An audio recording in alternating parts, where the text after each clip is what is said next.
नमस्कार मंडळी, कुण्या राजाची ग तू राणी या मालिकेच्या पुढील काही भागांमध्ये आपल्याला एक ट्विस्ट बघायला मिळणार आहे। गुंजाने तिच्या आईला म्हणजेच बाबळीला पत्र लिहिलेलं असतं आणि ते पत्र ती सर्वेशकडे देते। त्या पत्रावर बाबळीचं नाव आणि डोंगरवाडीचा ॲड्रेस बघून सर्वेश्वरच्या पायाखालची जमीनच सरकते आणि त्याच्या डोळ्यासमोर डोंगरवाडीमध्ये बाबळीसोबत त्याने जे क्षण घालवलेले असतात ते सगळे डोळ्यासमोर। आणि त्याच वेळी सर्वेश्वरला हे सत्य आता समजलेलं असतं की गुंजा ही बाबळी आणि सर्वेश्वरची मुलगी।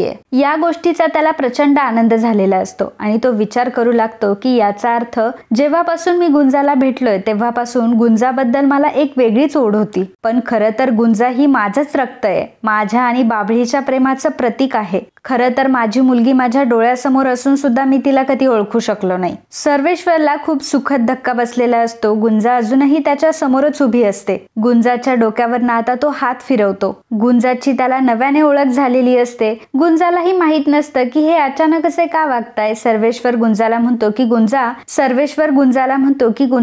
तू काही दिवस आमच्या घरी राहायला येशील का ग? गुंजा घाबरतच म्हणते की नाही, कारण त्या माया मॅडमला अजिबात आवडणार नाही आणि त्यांना जर हे सांगितलं तर त्या खूप भडकतील। तुम्हाला तर माहितीच आहे की त्यांचा आणि माझा 36चा आकडा आहे। सर्वेश्वर म्हणत असतो की गुंजा त्याची काळजी अजिबात तू करू नकोस, परंतु सध्या मला तुझी खूप गरज आहे असं काहीतरी समज आणि तू प्लीज माझ्या घरी चल ना माझ्यासोबत असं म्हणून सर्वेश्वर गुंजाला खूप आग्रह करत असतो। सर्वेश्वर आता कबीरची त्यासाठी परवानगी देखील घेतो आणि कबीरची परवानगी घेऊन आता तो गुंजाला हक्काने त्याच्या घरी घेऊन आलेला असतो। माया जेव्हा गुंजाला तिच्या घरी बघते तेव्हा मायाच्या पायाखालची जमीनच सरकते आणि ती सर्वेश्वर आता खूप ओरडू लागते। तर सर्वेश तिला म्हणत असतो की माया, तुझं असं म्हणणं आहे ना की तुझ्या मुलीच्या आयुष्यात गुंजामुळे खूप प्रॉब्लेम होत आहे, मग आता इथून पुढे गुंजा इथेच याच घरात राहणार, मग आता गुंजामुळे तुझ्या मुलीला काही प्रॉब्लेमही होणार नाही। तेव्हा माया विचार करते की चला, तसंही या मुलीला मोलकरीण म्हणून मी इथे ठेवू शकते आणि तसंही हिचा तर मला बदला घ्यायचाच होता।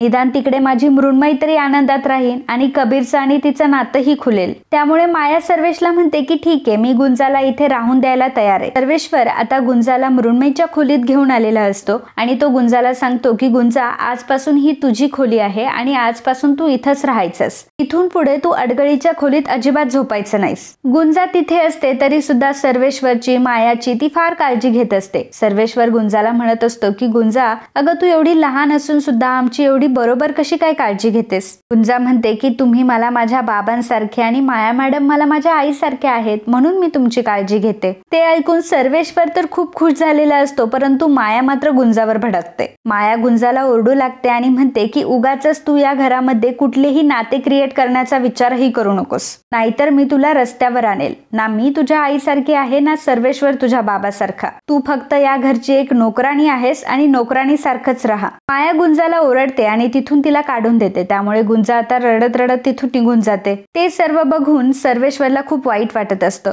आणि तोही आता गुंजाच्या मागे मागे जातो। सर्वेश गुंजाला म्हणतो की गुंजा, मला एक गोष्ट सांग की माया नेहमी तुझा अपमान करत असते, तू का तिचा अपमान सहन करतेस आणि तू तिला उत्तर का देत नाहीस? तेव्हा गुंजा म्हणते की कसं आहे ना, माया मॅडमचं हे बोलणं ना मला माझ्या घरची आठवण करून देत असतं। सर्वेश्वर म्हणतो की का, तुझी आई सुद्धा तुझ्यासोबत अशीच भांडते का? गुंजा म्हणते की नाही हो, माझी जी आजी आहे ना ती माझ्याशी असंच बोलते आणि माया मॅडमला बघितलं का मला माझ्या आजीचीच आठवण येते, परंतु माझी आई कशाला असं करेल माझ्यासोबत? माझी आई तर खरंच खूप प्रेमळ आहे, मला अगदी जीवापाड जपते। सर्वेश्वर म्हणतो की गुंजा, तुझ्या आईबद्दल मला अजून काहीतरी सांग ना। गुंजा म्हणत असते की आता माझ्या आईबद्दल मी काय बोलू, मला माझ्या आईची फार आठवण येते। सर्वेश्वर तिला विचारतो की तू कधी तुझ्या बाबांचा विचार केला नाहीस का? तेव्हा गुंजा त्याला म्हणते की ज्या माणसाने माझ्या आईचा विचार केला नाही त्या माणसाबद्दल मी का विचार करू? जेव्हा मी शाळेत पहिलीत गेले होते ना तेव्हा बापाच्या नावाऐवजी मी माझ्या आईचं नाव लावलं होतं, कारण मला आधीपासून बाप नाही तर आईच माहितीये। सर्वेश्वरला मात्र या गोष्टीचं वाईट वाटत असतं, कारण गुंजाला तिच्या बापाच्या नावाचा एवढा तिरस्कार असतो। सर्वेश्वर तिला विचारतो की गुंजा, तुला तुझ्या बाबांचा फार राग येत असेल ना ग? गुंजा म्हणते की आता ज्या व्यक्तीचं तुम्हाला नावही माहित नाही त्या व्यक्तीचा तुम्ही रागराग करू शकता का? त्यामुळे मलाही माझ्या बाबांबद्दल काहीच माहित नाही आणि शेवटी राग तर आपल्याच माणसाचा आहे। पण एका गोष्टीचं मला फार वाईट वाटतं. माझे बाबा माझ्या आईला सोडून गेले. आज जर ते आमच्या सोबत असते तर मी एका मोठ्या कॉलेजमध्ये शिकत असते. इथे मोलकरणीसारखी तुमच्या समोर कधीच उभी नसते. ना माझ्या आईला गावातल्या लोकांचे बोलणे किंवा माझ्या आजीचे टोमणे ऐकून घ्यावे लागले असते. गुंजाचं ते बोलणं ऐकून सर्वेश्वरच्या डोळ्यात देखील पाणी आलेलं असतं. ते बघून गुंजा म्हणत असते की अहो तुम्ही एवढे दुःखी कशाला होताय? मला इथे कुठल्याही गोष्टीची कमी नाहीये आणि गावाकडे सुद्धा माझं खूप मोठं कुटुंब आहे. माझं गाव म्हणजेच माझं कुटुंब आहे आणि इथे सुद्धा माझे सर्वजण किती काळजी घेतात आणि आता तर माझ्या जीवनात माझ्या बाबांसाठी जागा सुद्धा उरली नाहीये. सर्वेशला या गोष्टीचं फार वाईट वाटत असतं. मनामध्ये तो म्हणत असतो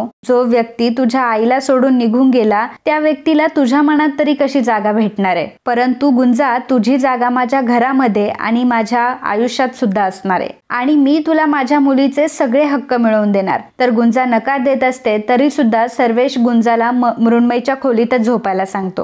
गुंजा तिथेच असते. त्याच वेळी तिचं लक्ष टेबलवर ठेवलेल्या मृण्मयी आणि कबीरच्या फोटोकडे जातं. ती फोटो हातात घेते आणि विचार करत असते. त्याच वेळी माया तिथे येते. माया गुंजाला विचारते की तू माझ्या मुलीच्या बेडरूम मध्ये काय करतेयस आणि असं म्हणून आता ती गुंजावर ओरडू लागते. गुंजा प्रचंड घाबरलेली असते. सर्वेश्वर तिथे येतो आणि म्हणतो की मीच मायाला मृण्मयीच्या खोलीत झोपायला सांगितलंय. माया आता गुंजाला ओरडू लागते आणि गुंजाला म्हणत असते की तुझ्या बापाचा तर तपास नाहीये परंतु तुझ्या आईने तुला शिकवलं नाही का?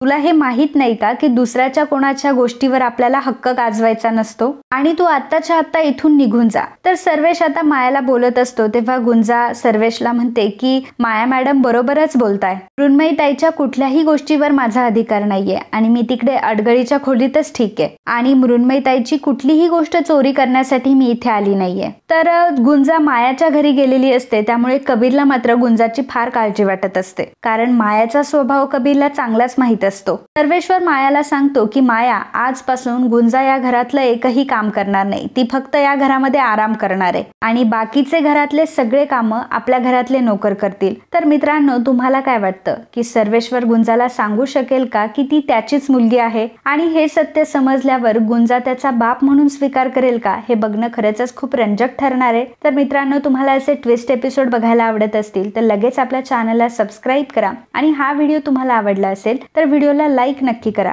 धन्यवाद. तर मंडळी तुम्ही व्हिडिओ तर बघता परंतु चॅनलला सबस्क्राईब करत नाही. आम्हाला तुमची खूप गरज आहे आणि तुमचं एक सबस्क्राईब करणं आमच्यासाठी खूप महत्त्वाचं आहे आणि लाख मोलाचं आहे. त्यामुळे सबस्क्राईब करायला अजिबात विसरू नका आणि लगेच आपल्या चॅनलला सबस्क्राईब करा. धन्यवाद.